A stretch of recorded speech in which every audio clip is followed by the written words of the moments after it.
UP के 16,000 मदरसों से मुसीबत टल गई है। सुप्रीम कोर्ट के फैसले से लगभग 17 लाख मदरसा छात्रों को भी राहत मिली है। सुप्रीम कोर्ट ने UP board of Madrasa education act की वैधता बरकरार रखी है, यानी प्रदेश में मदरसा एक्ट जारी रहेगा, मदरसा चलते रहेंगे और 16,000 मदरसों के स्टूडेंट सरकारी स्कूल नहीं भेजे जाएंगे। मंगलवार को सुप्रीम कोर्ट ने यह आदेश सुनाते हुए हाईकोर्ट के उस फैसले को खारिज कर दिया है जिसमें मदरसा एक्ट को असंवैधानिक बताया गया था। हालांकि मदरसे में अब पीजी और रिसर्च के सिलेबस तय नहीं किया जाएगा, यानी कि मदरसा वाले अब पोस्ट ग्रेजुएट और रिसर्च के सिलेबस तय नहीं कर पाएंगे। कोर्ट ने कहा कि यूपी मदरसा एक्ट के सभी प्रावधान मूल अधिकार या संविधान के बेसिक स्ट्रक्चर का उल्लंघन नहीं करते। कोर्ट के फैसले से करीबन 17 लाख मदरसा छात्रों को राहत मिली है, क्योंकि इससे पहले जो इलाहाबाद हाईकोर्ट का फैसला आया था उस फैसले में यह कहा गया था कि इन मदरसों को बंद करके मदरसों के छात्रों को स्कूल ट्रांसफर कर दिया जाए। पर सुप्रीम कोर्ट के फैसले से 17 लाख मदरसा छात्रों को बड़ी राहत मिली है।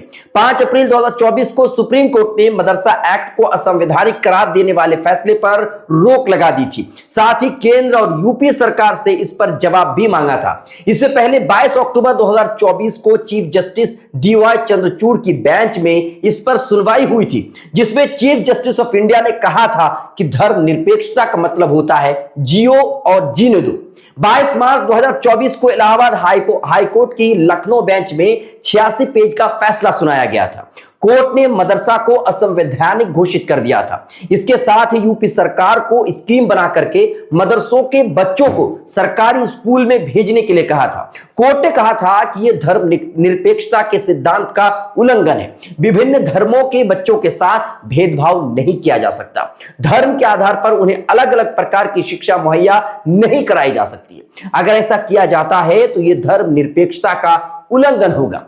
मैं आपको बता दूं कि 2004 में मुलायम सरकार ने मदरसा एक्ट 2004 लागू किया था। इसके खिलाफ पहली बार 2012 में याचिका दायर हुई। यह याचिका दारुल उलूम वासिया मदरसा के मैनेजर सिराजुल हक ने इलाहाबाद हाईकोर्ट के लखनऊ खंडपीठ में दाखिल की थी। फिर 2014 में माइनॉरिटी वेलफेयर लखनऊ के सेक्रेटरी अब्दुल अजीज ने दाखिल की। फिर 2019 में लखनऊ के मोहम्मद जावेद ने याचिका दायर की थी। उसके बाद 2020 में रिजाउल मुस्तफा ने 2 याचिकाएं दाखिल की। 2023 में अंशुमन सिंह राठौर नाम के एक शख्स ने याचिका दायर की और सभी मामलों का नेचर जो था एक ही था और सभी ने एक्ट को रद्द करने की मांग की थी, यानी कि जो यूपी मदरसा बोर्ड जो एक्ट है इसको रद्द करने की मांग की थी। कहा गया था कि धार्मिक शिक्षा से समाज में भेदभाव हो रहा है। इसके बाद कोर्ट ने सभी याचिकाओं को मर्ज कर दिया था।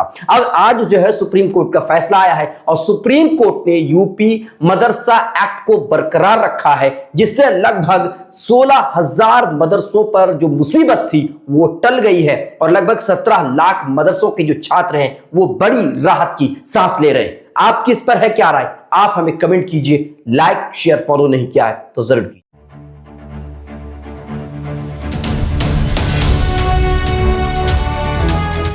ट्रू रिपोर्ट्स, सच आप तक।